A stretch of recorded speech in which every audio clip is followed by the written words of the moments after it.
Bonjour frères et sœurs en Christ, je suis le frère Triphon Fundou de la chaîne À la lumière de la parole. Aujourd'hui, nous allons faire l'étude complète du livre de Jonas pour voir quelles sont les leçons qu'on peut tirer de ce livre, quels sont les enseignements que ce livre nous donne et qu'est-ce qu'on peut savoir sur Dieu, sur son comportement à travers ce livre de Jonas. Livre si merveilleux, livre qui me montre le chemin de la vie. Commençons par faire la lecture. Nous allons faire la lecture et expliquer au fur et à mesure jusqu'à atteindre la fin du livre.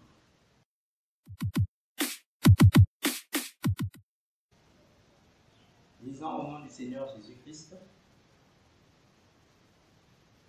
Jonas, chapitre 1. Le premier verset, voici ce qui est dit. La parole de l'Éternel fut adressée à Jonas, fils d'Amittai, en ces mots. Lève-toi, va à Ninive, la grande ville, et crie contre elle, car sa méchanceté est montée jusqu'à moi. Et Jonas se leva pour s'enfuir à Tarsis, loin de la face de l'Éternel. Il descendit à Jaffo et il trouva un navire qui allait à Tarsis. Il paya le prix du transport et s'embarqua pour aller avec les passagers à Tarsis, loin de la face de l'Éternel. Ici, on s'est arrêté au verset 3. Donc, dans ce premier passage, nous voyons que Dieu adresse sa parole à son prophète. Dieu adresse sa parole à Jonas, mais Jonas, au lieu d'obéir à la parole qu'il a reçue de l'Éternel, au lieu de faire ce que Dieu attend de lui, Jonas fait le contraire. C'est-à-dire qu'au lieu d'obéir à la parole de Dieu, lui, il s'enfuit loin de là où l'Éternel l'a envoyé. Donc, il préfère aller à Tarsis. L'Éternel donne un message à Jonas. L'Éternel donne le message à Jonas, pourquoi? Parce que la méchanceté de cette ville est montée jusqu'à lui. C'est ce qui pousse Dieu à envoyer son messager vers la ville de Ninive. Donc, cette ville vivait dans la méchanceté, vivait dans les mauvaises choses. Et qu'est-ce que Dieu fait? Dieu suscite donc un prophète. Donc, il prend son prophète et lui dit, va là-bas, va leur dire que leur méchanceté est montée jusqu'à moi. Va leur parler. Va leur parler de ma part. Leur méchanceté est montée jusqu'à moi. Donc c'est pour ça que Dieu envoie Jonas jusqu'à Ninive.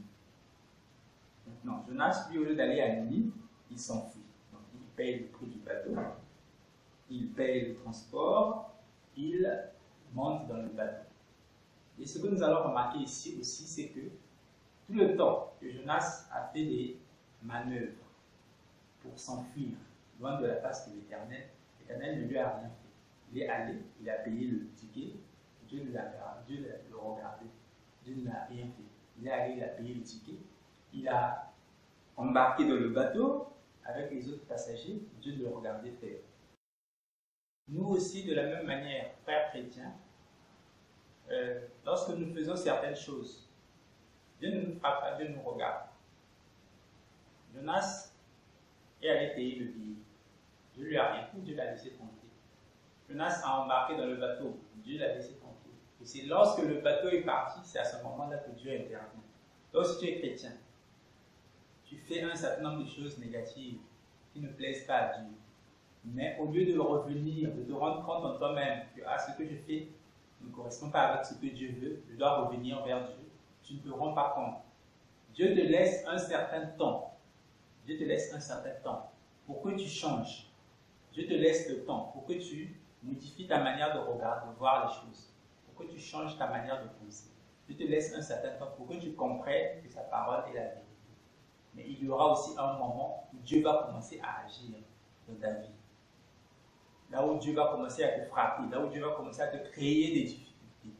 Donc, mon frère, tout ce que tu regardes et que tu reconnais que ce que je fais est négatif et ne correspond pas avec ce que la parole de Dieu enseigne, corrige-toi et change de voie. Parce que c'est ce que Dieu attend, même s'il ne parle pas encore, même s'il n'agit pas encore, même s'il ne te frappe pas encore. Parce que tu es peut-être, tu travailles et dans ton boulot, tu as la possibilité de voler de l'argent et tu profites souvent, tu fais ça. Et Dieu ne t'a pas frappé. Dieu t'a protégé en ça. Il t'a laissé dans un coin, les autres ne t'ont pas encore découvert. Tu fais des magouilles bizarres, Dieu te regarde. Tu sors avec les hommes de truie, Dieu te regarde. Tu fais la masturbation, tu fais un certain nombre de choses, Dieu te regarde. Mais ça ne veut pas dire qu'il est d'accord avec tout ce que tu fais. Mais au contraire, c'est à toi de rentrer en toi-même, de lire la Bible, de comprendre que là où je suis, Dieu ne m'a pas encore frappé. Ça ne veut pas dire qu'il est d'accord avec ce que je suis en train de faire.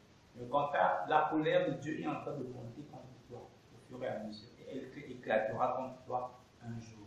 Change mon frère et ma soeur. Mais lorsque maintenant il monte dans le bateau et qu'il est en train de se déplacer pour aller à Tarsis, c'est à ce moment-là que Dieu intervient. Nous allons lire le passage. Verset 4, donc Jonas chapitre 1, verset 4. Mais l'Éternel fit souffler sur la mer un vent impétueux, et il s'éleva sur la mer une grande tempête. Le navire menaçait de faire naufrage. Donc Dieu a d'abord attendu que Jonas se retrouve sur le bateau pour commencer à agir. Dieu n'a pas empêché Jonas de payer le billet du bateau. Dieu n'a pas empêché Jonas d'embarquer dans ce bateau. Mais Dieu commence à agir au moment où il a déjà embarqué et ils sont en train de partir vers Tarsis. C'est à ce moment-là que Dieu intervient. Et Dieu fait quoi? Dieu fait souffler sur la mer en vent. Donc ce vent-là commence à souffler et le navire est battu. Donc le navire menace de faire naufrage. Et du coup, les gens à l'intérieur du bateau, ils ont peur. Et verset 5, nous disons, les mariniers eurent peur. Ils implorèrent chacun leur Dieu et ils jetèrent dans la mer les objets qui étaient sur le navire afin de le rendre plus léger. Donc, Dieu fait souffler un grand vent sur la mer et le navire menace de faire naufrage. Lorsque le navire menace de faire naufrage, qu'est-ce qui se passe? Les mariniers ont peur et ils prient chacun le Dieu qu'ils ont l'habitude de prier. Donc, ils prient leur Dieu, ils prient. Cependant, qu'est-ce qu'ils font d'autre? Ils se débarrassent de tout ce qu'ils ont dans le navire pour le rendre plus léger. Sur ce point-là, nous allons remarquer une chose. Lorsque tout va bien dans la vie, les gens se comportent normalement, les gens vivent, les gens agissent d'une certaine manière. Mais lorsque tout va mal, c'est à ce moment-là souvent que les gens commencent à se débarrasser de certaines choses inutiles. Tel que tu es chrétien, si tu vis avec Jésus-Christ, lorsque tout va bien, tu auras même autour de toi beaucoup de choses que tu vas chercher à avoir qui sont totalement inutiles, que tu vas avoir dans ta vie. Mais lorsque tout va commencer à mal aller et que tu chercheras une solution, c'est à ce moment-là que tu commenceras à te débarrasser de certaines choses. Tu te débarrasses de ceci pour voir si ça va bien aller, après tu te débarrasses encore de ceci pour voir si ça va bien aller. En fait, tu es en train d'améliorer ta vie d'une certaine manière. Tu ne te rends pas compte. Mais en fait, la solution, ça vient de Dieu lui-même. Donc, on continue. Verset 5. Les mariniers eurent peur. Ils implorèrent chacun leur Dieu et ils jetèrent dans la mer les objets qui étaient sur le navire afin de le rendre plus léger. Jonas descendit au fond du navire, se coucha et s'endormit profondément. C'est-à-dire que pendant que les gens sont en train de souffrir, d'avoir peur, de crier, de prier chacun son Dieu, Jonas, lui, ce n'est pas son problème. Il monte, il descend dans la cale du navire, donc il va au fond du navire, il s'endort. Il va au fond du navire, il s'endort. Pour lui, la tempête ne le dérange pas autant que ça. C'est à ce moment-là que le pilote s'approche de lui, verset 6. Le pilote s'approcha de lui et lui dit: pourquoi dors-tu? Lève-toi, invoque ton Dieu. Peut-être voudra-t-il penser à nous et nous ne périrons pas. Donc, le pilote du navire vient voir Jonas pour lui dire: et toi, qu'est-ce que tu es en train de faire? Le bateau est en train de couler, toi tu dors? Non, toi aussi réveille-toi, ton Dieu aussi peut faire quelque chose peut-être pour nous, peut-être qu'il va intervenir et que nous n'allons pas mourir. Et ils se dirent l'un à l'autre, venez et tirons au sort pour savoir qui nous attire ce malheur. À ce moment-là, tous les gens qui sont dans le bateau font quoi? Ils tirent au sort. Ils tirent au sort pour savoir qui attire ce malheur. Donc, pour essayer de déterminer qui attire ce malheur. Eux, dans leur manière de penser, ils ont réfléchi, ils ont dit, on va tirer au sort. Quand ils ont tiré au sort, c'est tombé sur Jonas. C'est Dieu lui-même qui a fait en sorte que le sort puisse désigner Jonas pour que ces gens puissent comprendre effectivement d'où vient leur malheur. D'où vient leur malheur. Et donc, ce qui veut dire aussi, toi, chrétien, même dans ta vie, il y a beaucoup de choses qui vont mal. Il y a beaucoup de choses qui ne se passent pas bien. Tu n'arrives pas à te marier, tu n'arrives pas à faire ceci, tu n'arrives pas à faire cela. Lorsque tu vas prier, que tu vas demander à Dieu, que tu vas chercher une solution vers l'Éternel, lui, il te répondra de manière à ce que tu puisses comprendre ton malheur. Si tu es par exemple attaché à un péché et que tu ne te rends pas compte que c'est un péché, Dieu peut te frapper. Il te frappe, tu ne te rends pas compte de sa vie. Lorsque tu vas crier vers Dieu, lui-même il va te révéler, soit par un songe, soit par une révélation, par une prophétie, par un père, par un verset biblique même. Il peut te montrer que si ça va mal dans ta vie, c'est à cause de ceci. Et là, à ce moment-là, c'est à toi maintenant d'appliquer une solution par rapport à ce qui te sera révélé. Donc lorsque Dieu fait la révélation, c'est pour te guider, c'est pour te diriger vers la sortie. Et Dieu ne te laisse pas dans les ténèbres longtemps, souvent, lorsque tu es son fils, lorsque tu t'efforces de marcher comme lui, sauf si tu subis une épreuve.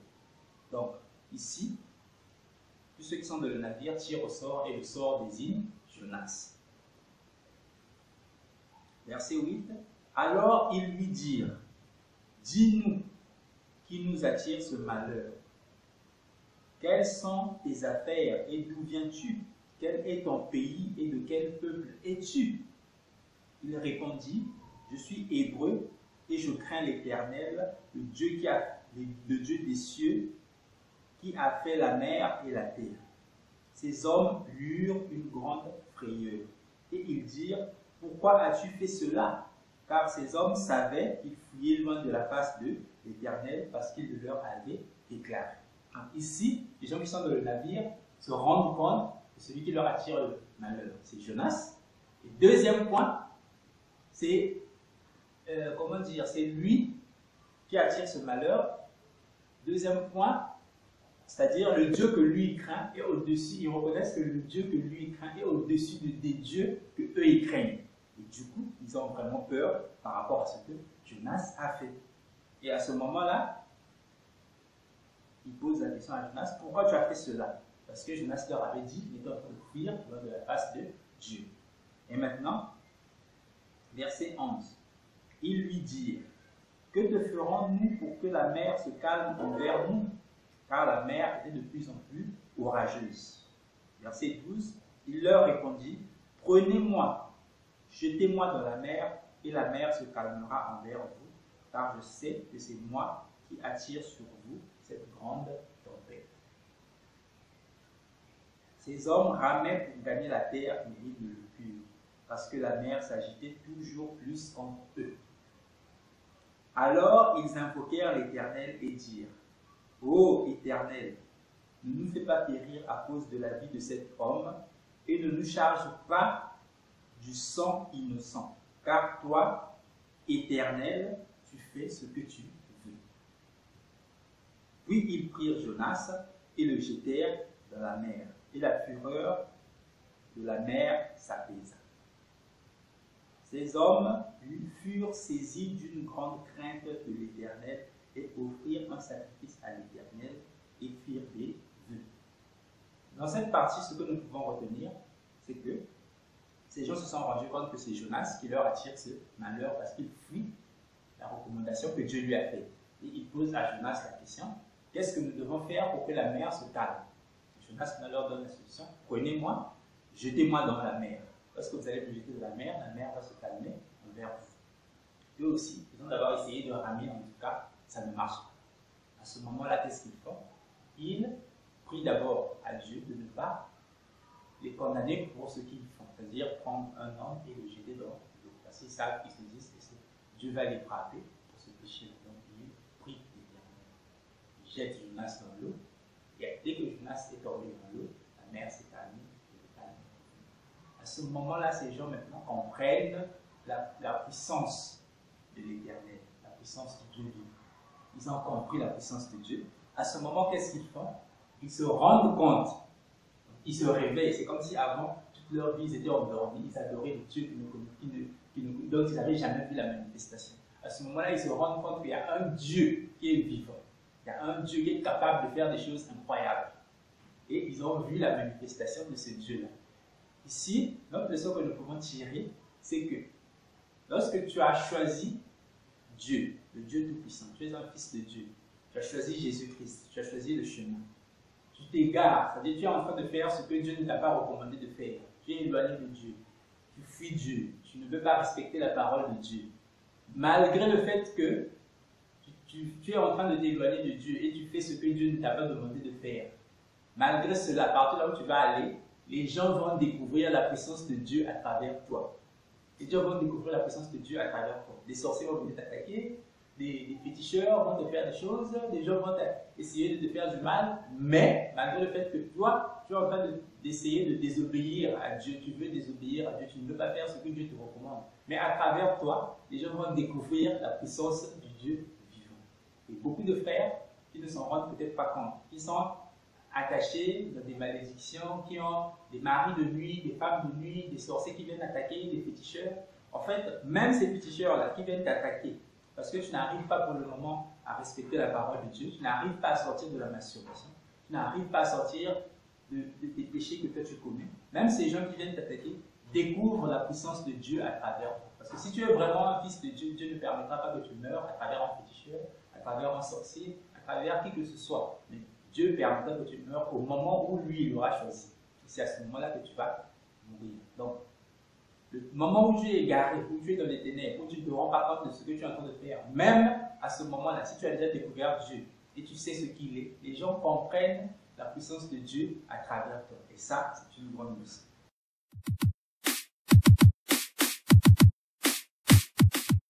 Donc, on continue, chapitre 2. L'Éternel fit venir un grand poisson pour engloutir Jonas. Et Jonas fut dans le ventre du poisson 3 jours et 3 nuits. Jonas, dans le ventre du poisson, pria l'Éternel son Dieu. Il dit: dans ma détresse, j'ai invoqué l'Éternel et il m'a exaucé. Du sein du séjour des morts, j'ai crié et tu as entendu ma voix. Tu m'as jeté dans l'abîme, dans le cœur de la mer, et les courants d'eau m'ont environné. Toutes les vagues et tous les flots ont passé sur moi. Je disais: je suis chassé loin de ton regard, mais je verrai encore ton Saint-Temple. Les eaux m'ont couvert jusqu'à m'ôter la vie. L'abîme m'a enveloppé. Les roseaux ont entouré ma tête. Je suis descendu jusqu'aux racines des montagnes. Les barres de la terre m'enfermaient pour toujours. Mais tu m'as fait remonter vivant de la fosse, Éternel mon Dieu. Quand mon âme était abattue au-dedans de moi, je me suis souvenu de l'Éternel et ma prière est parvenue jusqu'à toi dans ton Saint-Temple. Ceux qui s'attachent à des vaines idoles éloignent d'eux la miséricorde. Pour moi, je t'offrirai des sacrifices avec un cri d'action de grâce. J'accomplirai les vœux que j'ai faits. Le salut vient de l'Éternel. L'Éternel parla au poisson et le poisson vomit Jonas sur la terre. Dans tout ce chapitre 2, nous voyons que Dieu fait venir un grand poisson. Le grand poisson vient s'attacher, avaler Jonas. Jonas est dans le ventre du poisson. Premier jour, il ne fait rien, il ne peut pas. Deuxième jour, rien de spécial. Troisième jour, à ce moment-là, maintenant, il se rend compte de sa détresse. Donc, nous aussi, en tant que chrétiens, ce que nous pouvons tirer comme enseignement, c'est que plus, souvent lorsque nous faisons des jeûnes, nous, en quelque sorte, rapprochons de Dieu. Nous laissons un certain nombre de choses qui sont négatives, un certain nombre de choses qui n'honorent pas Dieu, nous les laissons de côté. Mais c'est à ce moment-là que nous nous rapprochons plus de Dieu. Jonas ici est forcé de faire un jeûne de 3 jours. Parce que il n'y avait rien à manger dans le ventre d'un poisson, il n'y a rien qu'un être humain peut manger. Donc, Jonas, dans le ventre du poisson, fait 3 jours. Donc, il a 3 jours de jeûne. Et après avoir fait 3 jours de jeûne, il se rend compte que, c'est-à-dire que sa manière d'agir n'a pas de sens. Ce qu'il est en train de faire, c'est-à-dire refuser de faire ce que Dieu veut, ça n'a pas de sens. Et beaucoup de chrétiens, nombreux d'entre nous s'agissons d'abord de la manière que nous voulons dans notre vie, jusqu'au moment où nous découvrons Jésus-Christ, jusqu'au moment où nous connaissons Jésus-Christ. À ce moment-là, lui-même, il nous force, il nous oblige à agir de la manière que lui veut. Il crée des difficultés dans nos vies, il crée des obstacles, il crée des barrières. Tout ça, c'est une manière de nous enseigner, de nous faire revenir vers lui et de nous ramener sur le chemin que lui veut et qu'il attend de nous. Parce que c'est lui qui commande, c'est pas nous qui commandons. Malgré que c'est nous qui venons à lui, en réalité, c'est lui, c'est pas que nous le découvrons, mais c'est lui qui nous connaît. C'est-à-dire à partir du moment que nous sommes connus de lui, à ce moment-là, lui, il vient. Et quand il se rapproche, il crée un certain nombre de difficultés, il met un certain nombre de barrières pour nous pousser à agir de la manière que la Bible nous recommande. Donc ici, c'est un grand exemple, un bon exemple de ce que Dieu est capable de faire et de comment Dieu lui-même est capable de nous corriger. Jonas ne voulait pas faire ce que Dieu voulait, mais Dieu l'a en quelque sorte corrigé, empêché d'agir. Jonas pouvait continuer à refuser, mais sa vie allait devenir de plus en plus difficile. De la même manière aussi que moi, quand j'ai commencé avec cette... c'est-à-dire que je débutais avec cette chaîne, je traînais, je faisais ce que je voulais, je n'avais pas la volonté de travailler comme il fallait. Et Dieu me frappait beaucoup parce que je n'agissais pas comme lui veut. Et depuis que j'ai commencé à agir comme il veut et à faire ce que lui veut, ma vie s'est beaucoup améliorée. Donc, ici, voilà une leçon que nous allons tirer de ce chapitre 2 du livre de Jonas.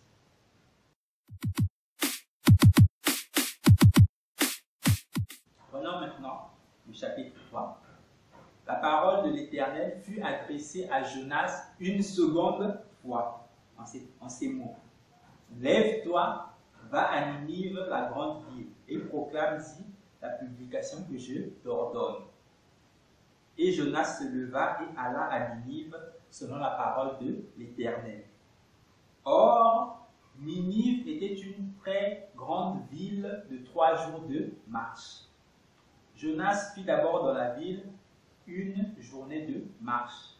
Il criait et disait: encore 40 jours et Ninive sera détruite. Les gens de Ninive crurent à Dieu. Ils publièrent un jeûne. Ils se revêtirent de sacs, depuis le plus grand jusqu'au plus petit. La chose parvint au roi de Ninive. Il se leva de son trône, ôta son manteau, se couvrit d'un sac et s'assit sur la cendre.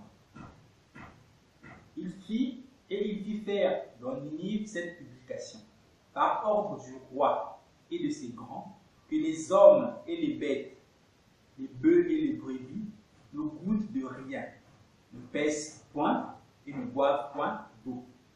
Que les hommes et les bêtes soient couverts de sacs, qu'ils crient à Dieu avec force, et qu'ils reviennent tous de leur mauvaise voie et des actes de violence dont leurs mains sont coupables. Qui sait si Dieu ne reviendra pas et ne se repentira pas, et s'il ne renoncera pas à son ardente colère, en sorte que nous ne périssions point. Dieu vit qu'ils agissaient ainsi et qu'ils revenaient de leur mauvaise voie. Alors Dieu se repentit du mal qu'il avait résolu de leur faire et il ne le fit pas. Dans ce passage, dans ce chapitre 3, nous voyons que Jonas, cette fois-ci, obéit à la parole de l'Éternel. Dieu lui dit, va dire aux gens de Ninive que dans 40 jours, la ville sera détruite. 40 jours. Dieu choisit 40 jours pour détruire la ville. Il dit dans 40 jours. Donc Dieu laisse les gens 40 jours pour changer. 40 jours pour changer. Et si 40 jours passent, les gens ne changent pas, Dieu détruit la ville. Donc c'est un ultimatum en quelque sorte. Aujourd'hui, nous aussi, de notre temps, nous avons aussi un ultimatum. Ce ultimatum est permanent à partir du moment où Christ est reparti et est assis à la droite de Dieu. De la même manière, aujourd'hui, nous avons aussi un ultimatum. L'ultimatum, c'est que Jésus peut revenir à n'importe quel moment. Jésus peut revenir aujourd'hui, il peut revenir demain, il peut revenir après-demain, en tout cas n'importe quand. Dès que le Père aura décidé que tout ce qui a été écrit dans la Bible, tout ce qui a été écrit dans la parole, tout ce qui a été mis comme prophétie, tout ce qui a été fait par Daniel, par Jean, que tout a été accompli, à ce moment-là, il dira à son fils, vas-y, le moment est venu. Donc, nous aussi, voilà pourquoi ce livre de Jonas nous parle beaucoup à nous aussi qui sommes en ce temps. Parce que nous devons aussi changer.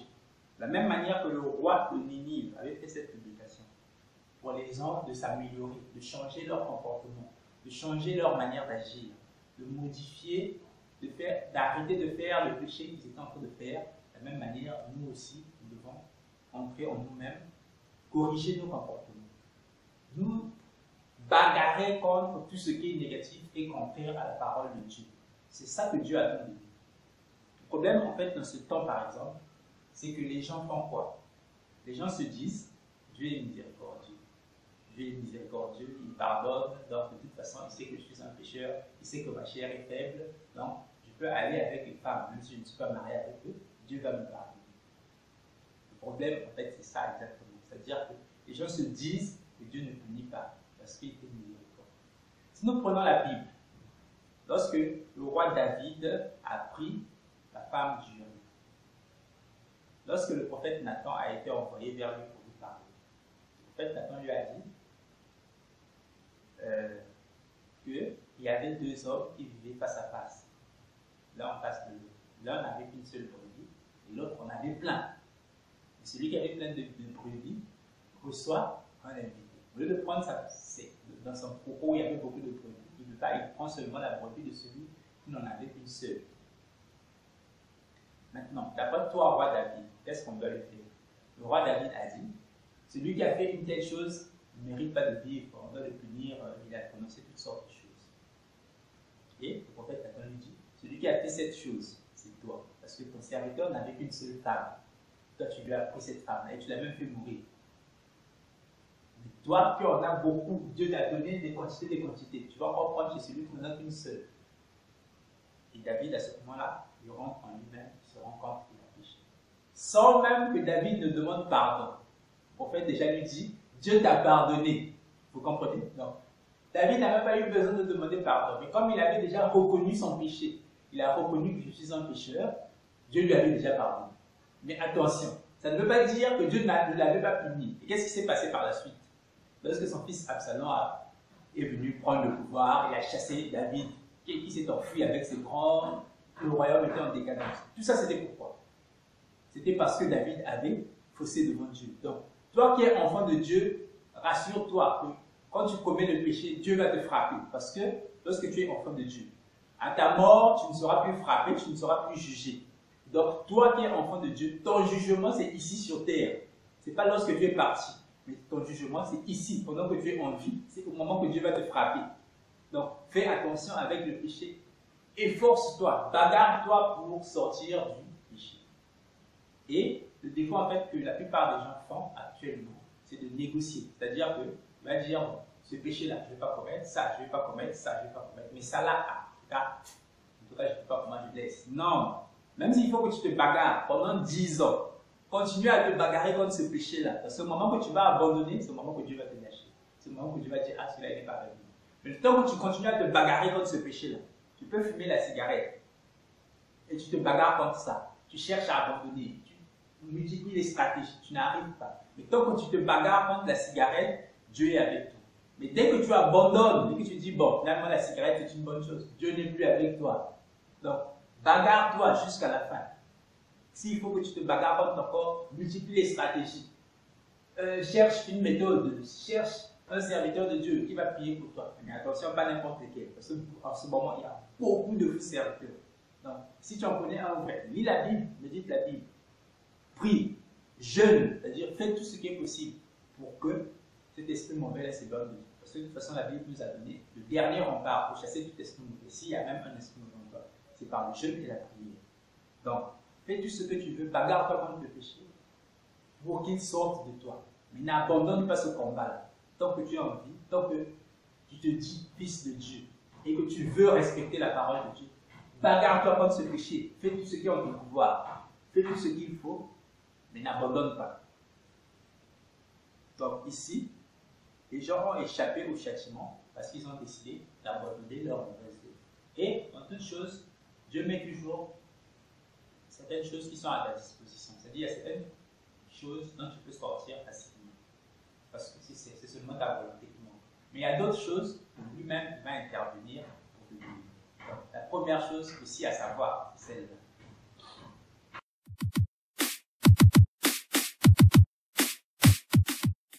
Donc maintenant, nous allons voir ce qui se passe au chapitre 4. Chapitre 4, quelle leçon on peut en tirer. Ici, Dieu n'a pu frapper la ville de Ninive. Dieu a dit d'échapper au châtiment. Donc comprenez bien, ils ont commis du péché, ils ont fait beaucoup de choses négatives. Et à partir du moment qu'ils se sont retirés de ce péché-là, ils échappent au châtiment que Dieu allait leur donner, que Dieu allait faire tomber sur eux. Maintenant, ici, Jonas, que Dieu a envoyé pour aller leur prêcher, pour aller leur parler, pour aller prophétiser au milieu d'eux, pour aller les avertir. Jonas lui-même, il est mécontent. Chapitre 4, verset 1. Cela déplut fort à Jonas et il fut irrité. Il implora l'Éternel et il dit: Ah, Éternel, n'est-ce pas ce que je disais quand j'étais encore dans mon pays? C'est ce que je voulais prévenir en fouillant à Tarsis.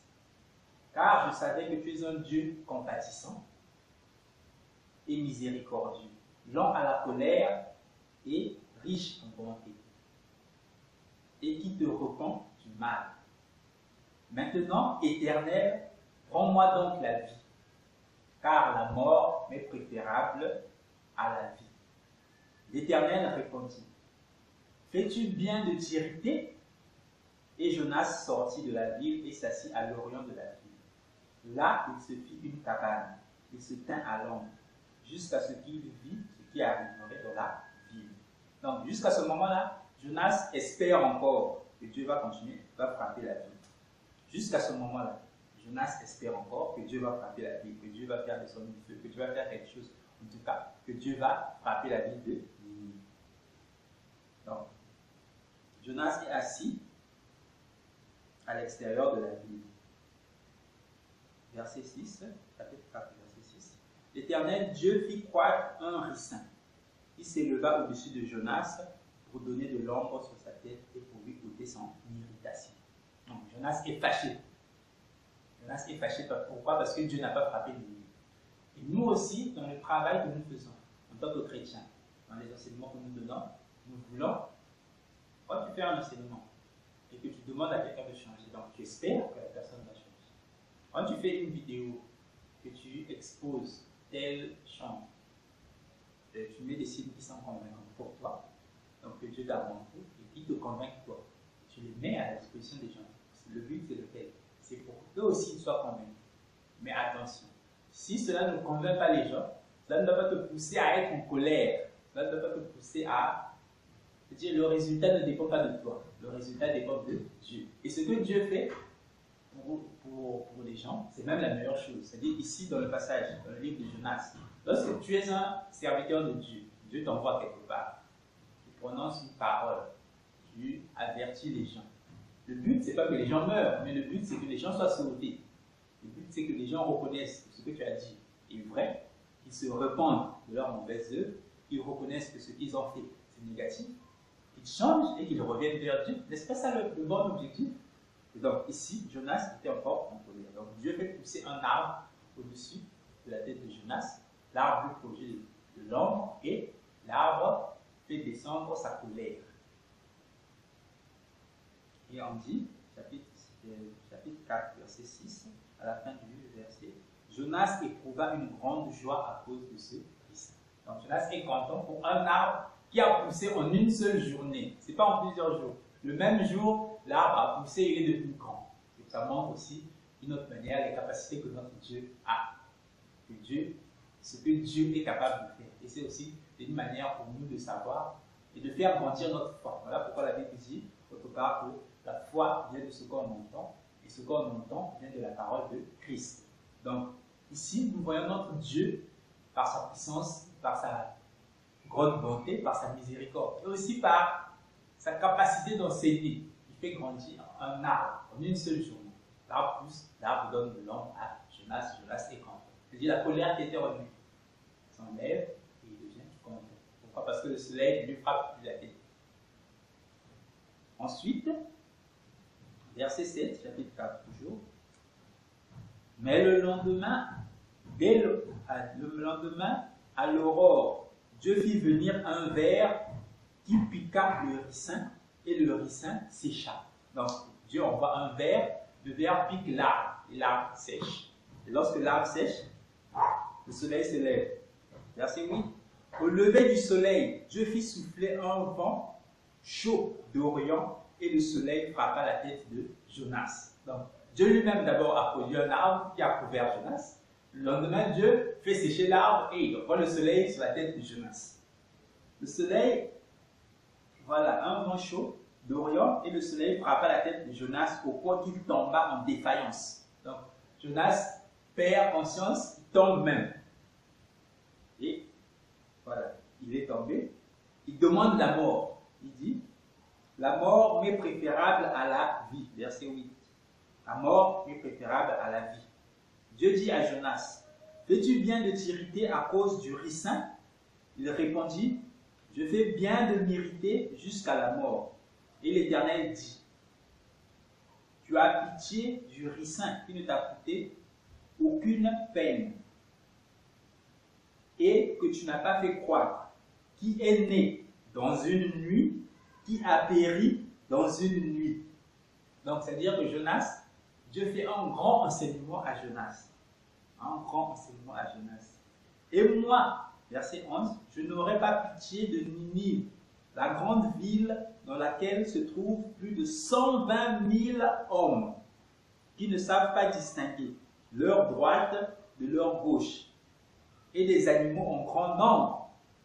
Donc ici, nous voyons que Dieu fait quoi? Comme Jonas est en colère, parce que Dieu n'a pas frappé la ville de Ninive, parce que comme lui avait parlé, Dieu fait croître un arbre au-dessus de sa tête. Dieu lui enlève sa colère. Le lendemain, Dieu fait sécher l'arbre. Et Dieu frappe Jonas avec le soleil, au point qu'il tombe même. Et Jonas, maintenant, il est triste. Pourquoi? À cause de l'arbre. Donc Jonas est triste à cause de l'arbre. Maintenant, vous voyez l'enseignement que Dieu fait à Jonas. Donc Dieu demande à Jonas, lui ne devait pas être triste pour la ville de Ninive. Dieu ne devait pas avoir pitié de la ville de Ninive.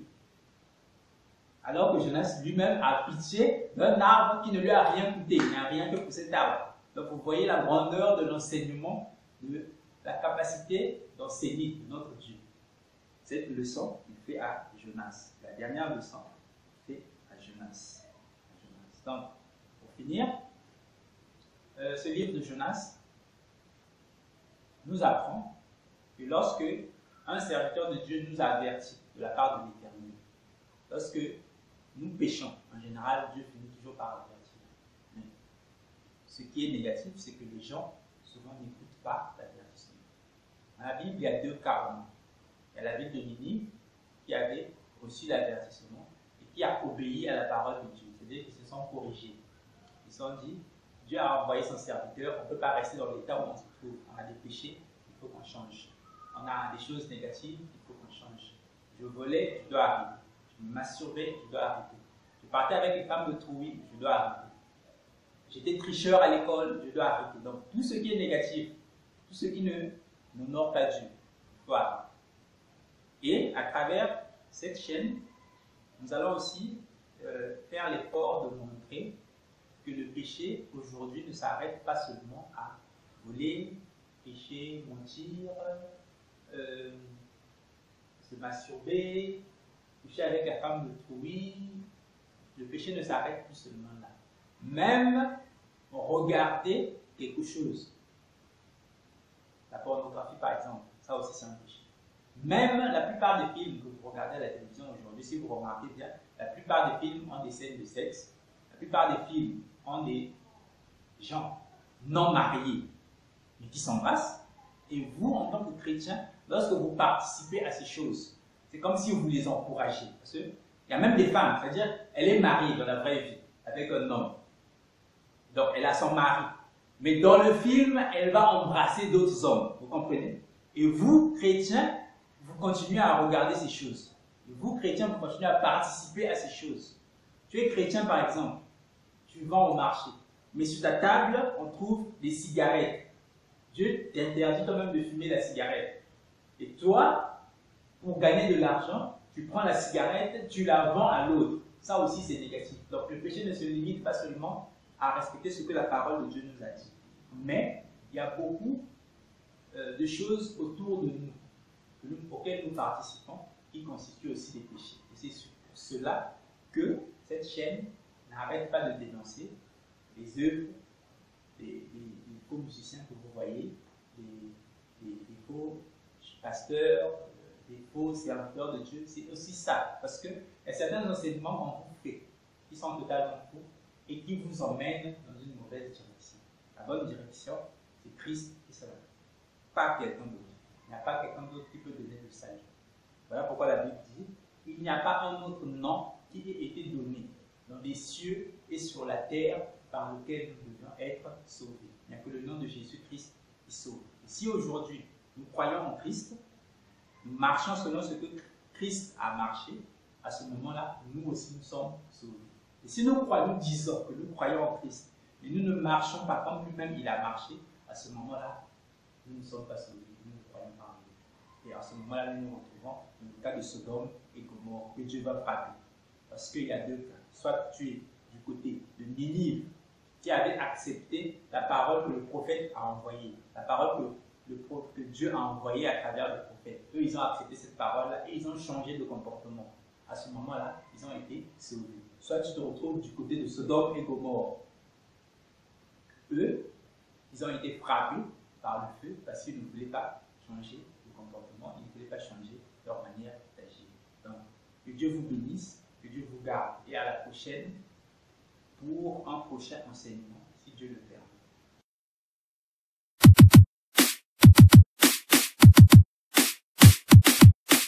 Libre, si belle.